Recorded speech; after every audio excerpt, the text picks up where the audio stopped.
Week 11. God bless fantasy football, and it hasn't been pleasant, at least as of late. There are many things a man can do with his time, and there are probably other things that are better than this at this point. Not none. Honestly, I'm at the point where literally anything is better than What is happening? What is happening to the GBFF team? They were doing so well. We were in third place at one point, and now, well, let's just take a little recap about how the God Bless Fantasy Football League has shaken out. And, I'm in sixth.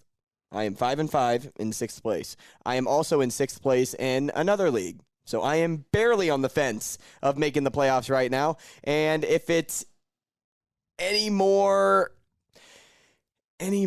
churning in my stomach in a bad way, our boy Austin, who loves to dial in on our Sunday shows, he's 8-2, which means if he wins one more game, he is in the playoffs, no question. Yeah, he came up to me yesterday and basically asked how it was in last place. And I was like, excuse me, I'm not in last place. I'm in 8th. Thank you for caring. Yeah, sorry, I'm not 1-9, Austin. I'm 3-7. Who do you think I am? Do you think I'm starting Breece Hall on the IR on my team every week, along with Javonte Williams? Do you think that's me? Come on, Austin. You know who made a mistake this week? You. Again? You. Jonathan Taylor. Well, no, he didn't make a mistake. You made the mistake. Well, that's what I was saying. Yes, I made the mistake. Damn it. Jonathan Taylor did not. He actually went off this week. He did. Believe it or not. A lot. Now, if it makes you feel any better, Sasha, and I don't know if I could have won. I don't think I could have won. No, I probably still would have lost. Hail Varsity went off. Good job, Jacob. You're only in 5th. Ha! I'm one spot behind you. Well, I sat Christian Kirk this week. Ooh. 22 points. I sat Raheem Mostert this week, 14.7 points. But I don't really look too much into that Raheem Mostert play because I'm not sitting Christian McCaffrey or Derrick Henry. But I do have a bone to pick with the 49ers offense and utilizing Elijah Mitchell more than Christian McCaffrey. That blows my mind. You trade for a guy of Christian McCaffrey's status. And I know you didn't give up a whole lot, but you're taking on the injury history, and you're probably trying to preserve that from happening again. But how about instead of going with 5 different running backs in a football game, you go with the guy that threw a touchdown, caught a touchdown, and ran for a touchdown before your bye week? I mean, that would make sense to most people, I think. 14 carries, 38 yards. I know he wasn't productive, but you keep giving him the football. He's Christian McCaffrey for a reason. Yeah. Elijah Mitchell. Yes, he was. He even got the name Christian right out of the gate. No name change. Elijah Mitchell can be good in spurts, but you don't overplay Mitchell over McCaffrey. Yeah. You choose the other M. You choose the latter M. It blows my mind how they utilized him in that football game. I get it, right? 14 carries, 38 yards. I know that's not a good number. But the exception to that is the Chargers are still a team that give up 5 yards per carry on average this season. McCaffrey will find a hole. Make a hole for him. He will do something special in the open field. Elijah Mitchell, not so much. Elijah will just run downhill. He can run all over you, but McCaffrey's that special player that you are looking for. And I cannot believe they didn't use him more. So I had him and I had Derrick Henry. Well, I'm not starting Raheem Mostert. That's kind of what I was getting to. I just went off on a tangent. Well, and I think, didn't we say to a couple start-sit questions on Sunday had to do with Mostert, and we both were like, nah. Yeah, it's hard because with the addition of Jeff Wilson, that definitely broke up his workload, right? It was more of a tandem backfield, and that showed. Jeff Wilson was actually the more productive back in that game, but Raheem Mostert also made sure that he didn't lose his job at the same time. Right. So that's why they kind of each got a piece of the pie. But aside from that, I kind of feel worse that I told everybody to buy McCaffrey in their DFS lineups. Right. I was all in on McCaffrey this week, and I couldn't be more wrong. But also not my fault, San Francisco. You screwed everybody. So congratulations. Yeah, thanks a lot. Let's get into some waiver wire ads this week, because last week we didn't have a whole lot, but this week, surprisingly, there is a decent list. And I like fantasy for that reason, but at the same time, I'm like, it's week 11. Right. Why are there so many good options out there? Because it's later in the season and the NFL is unpredictable to a certain extent. It is, and this is disgusting. I know it is, but just check out his strength of schedule down the stretch. Russell Wilson is available. And Russ, well, let's look at that strength of schedule. Vegas, second most points to the quarterback position. Carolina, 15th most, but a horrible team, and you never know what defense is going to show up whenever they step onto the field. Baltimore, weak secondary. KC, they're going to be playing from behind that entire game. And then you have Arizona, who's always playing in high-score games. And then L.A. in the championship. If you end up taking Russell Wilson all the way to the championship, I wouldn't play him against L.A. That's a tough defense. Not a lot of points scored in that football game. But you look at what's presented in front of him, and you're like, that's not too bad. Now, I'm not going to say I love the way he's been playing. Right. But he has thrown for 250 yards in back-to-back weeks. Seems like doing high knees on the plane paid off. He just needs more touchdowns. If he got more touchdowns, if he got one more touchdown over the course of the last 2 weeks, he would have over 20 points each week in a standard league.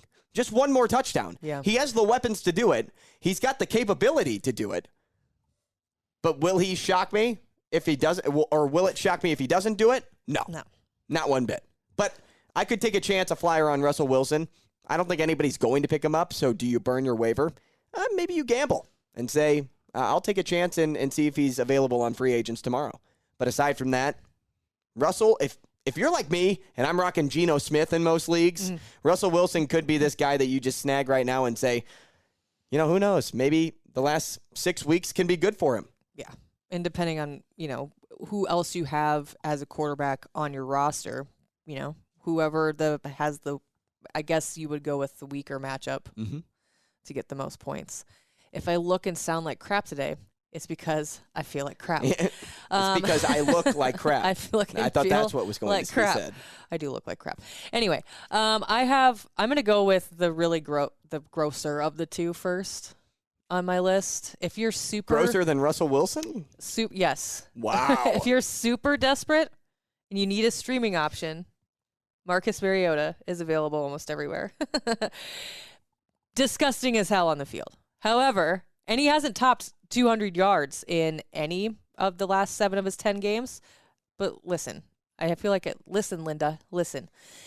He's especially with what should be some easy games coming up.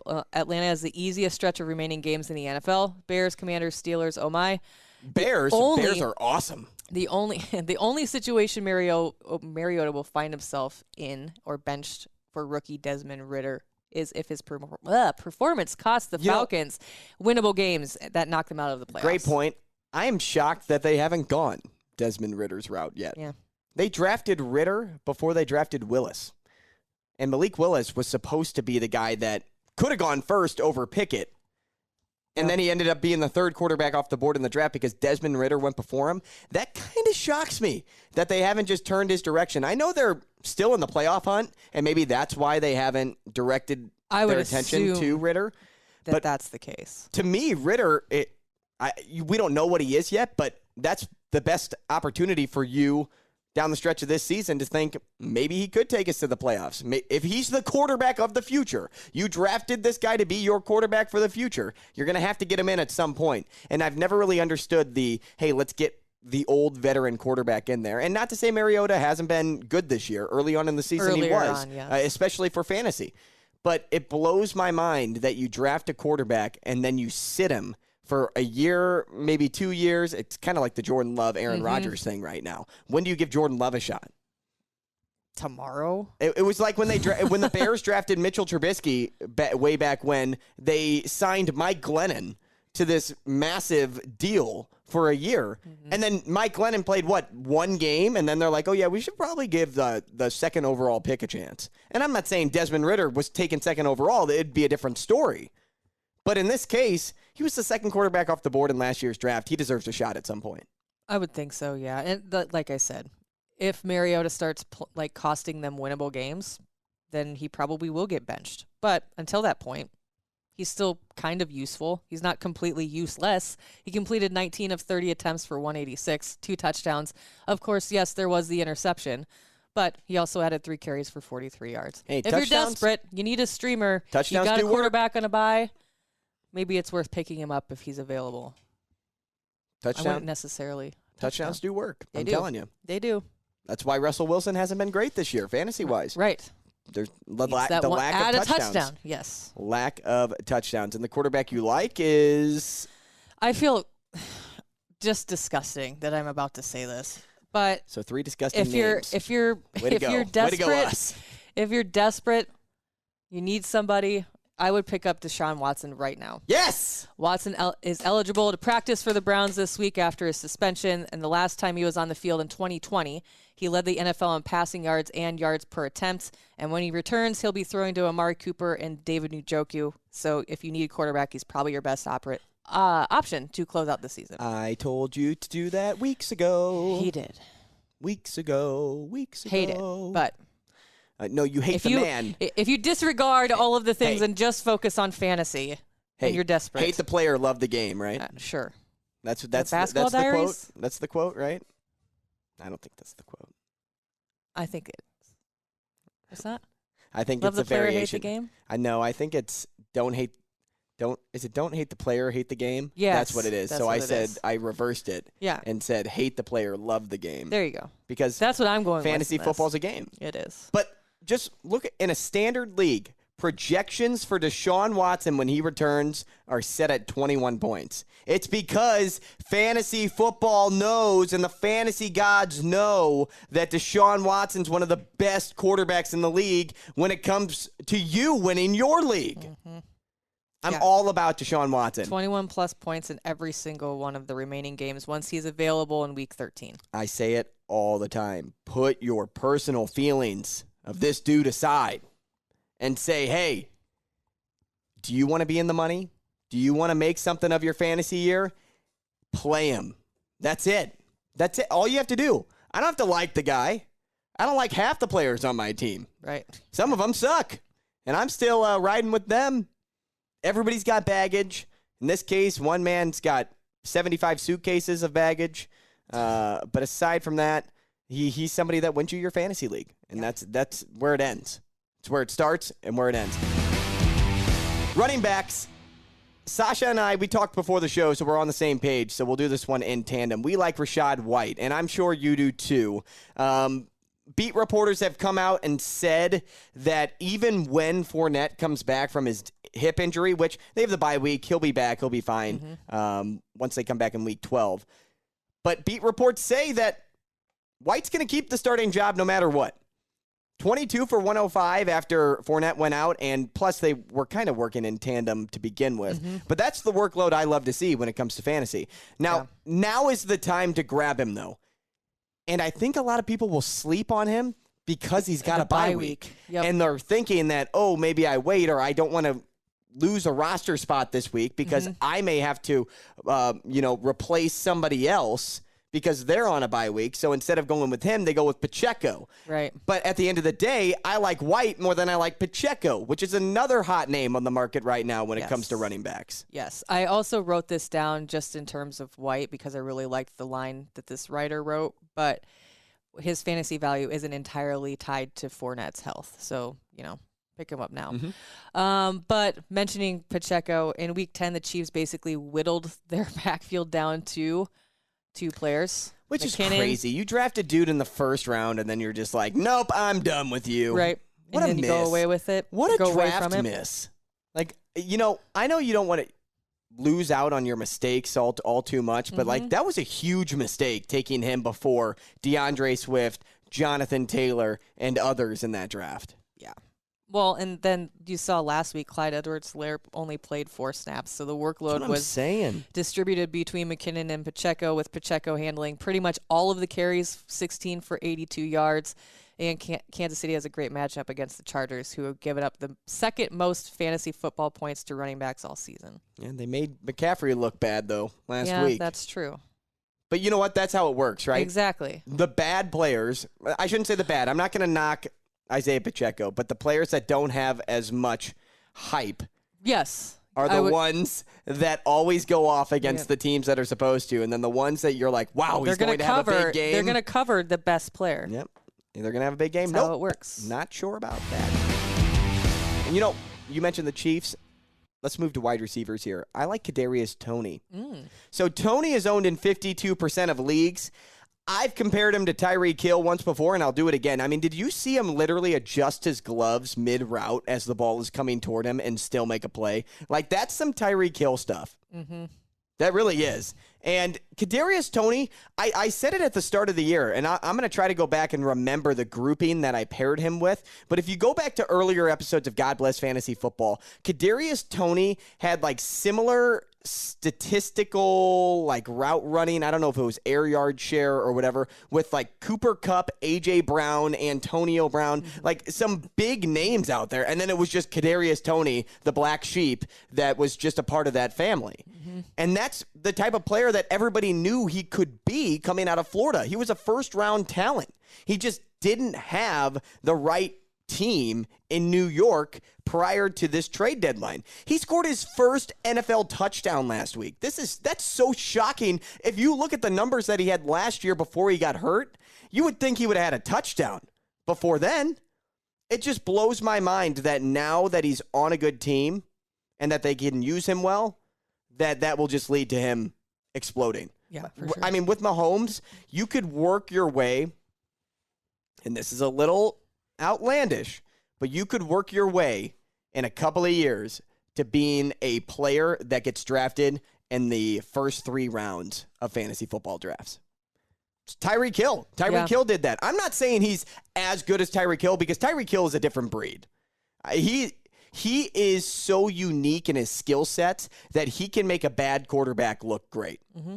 And I'm not saying Kadarius Toney can do that, but Kadarius Toney, the way that he cuts back on routes and his similar size and frame, he doesn't have the explosive burst of speed that Tyreek Hill has, but he moves on the football field like Tyreek Hill used to. Yeah, that's a good point. I'm looking up this. Never mind.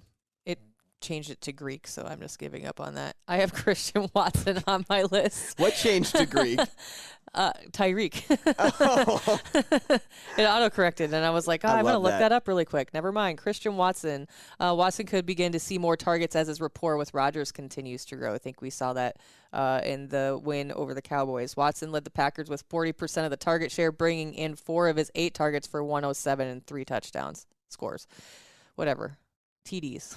Yeah, show me your TDs. Watson has the talent to give Lazard a run for his money down the stretch for Green Bay. He's got a leaky pass defense this week, too, on Thursday Night Football. Plus, the Packers are finally looking like the team we all expected them to be. Right. Finally. For the first time in a long time, it finally seems like the Packers figured it out. It didn't look that way in the first half of the game, though. No, but Aaron Rodgers did what he does.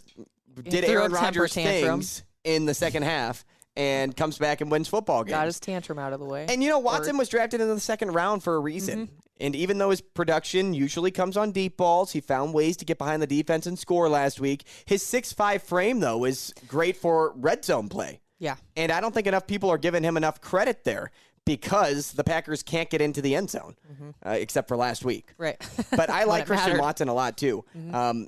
He was dealing with injuries early on this year. Then he was dealing with some drop issues. But the rapport, as you said, is starting to build up with Aaron Rodgers. So I like that. And I would expect to see Christian Watson do some dirty things on Thursday Night Football this week against the Titans. I'm curious to know if they're going to go with Tannehill or Malik Willis.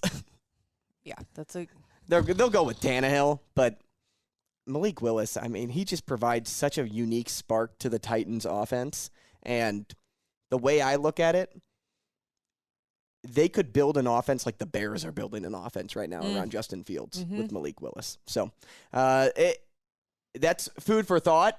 It's not something that's going to happen tomorrow. Oh, no. Or even Thursday. No, it won't. But, maybe down later on this season, early next season, Tannehill is starting to age. Yes.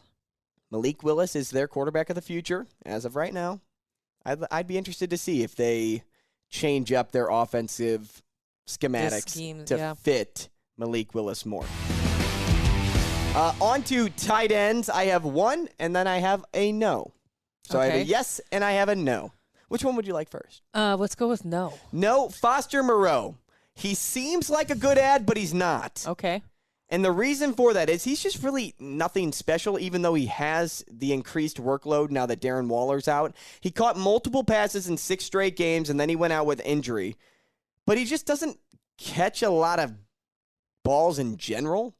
So for that, it doesn't make for great use in PPR formats. Yeah. Plus, he doesn't end up in the end zone all that much. I know he did last week, but he's Mr. I'll catch 2 balls for 40 yards. Yeah. Well, 2 balls for 40 yards. In a standard league, you're just getting 4 points unless you get saved by the touchdown.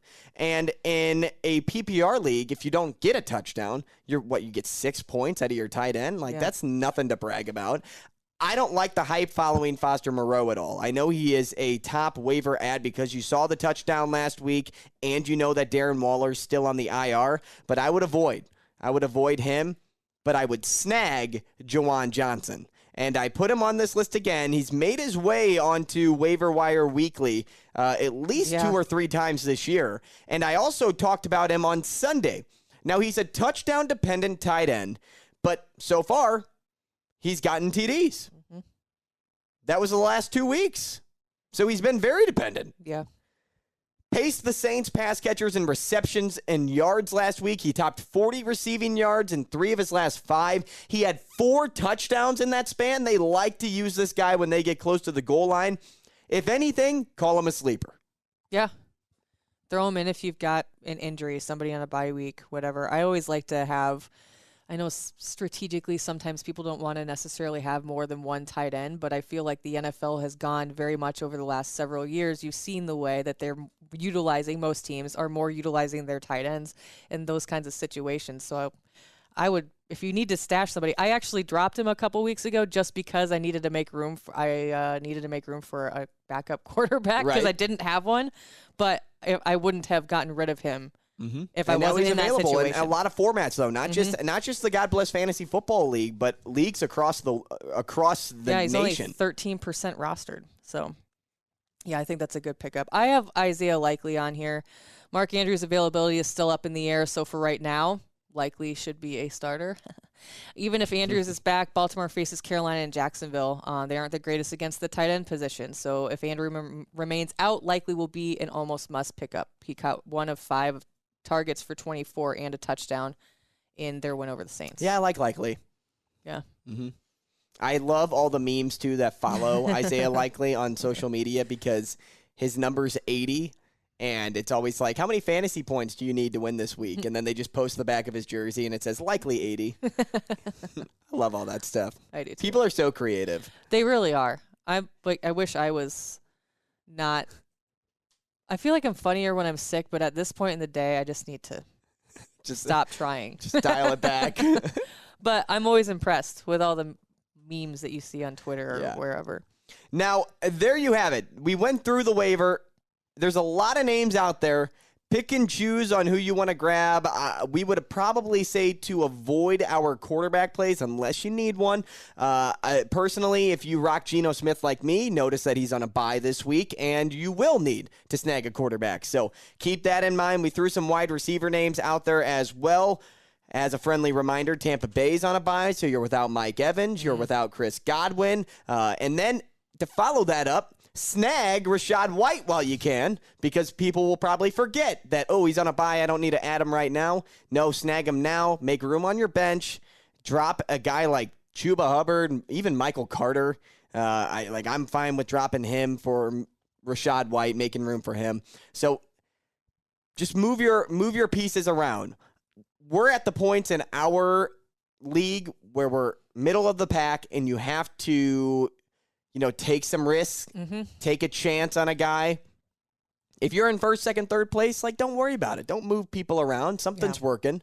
You don't need a desperation play. If it ain't broke, don't fix it. My mom always told me that.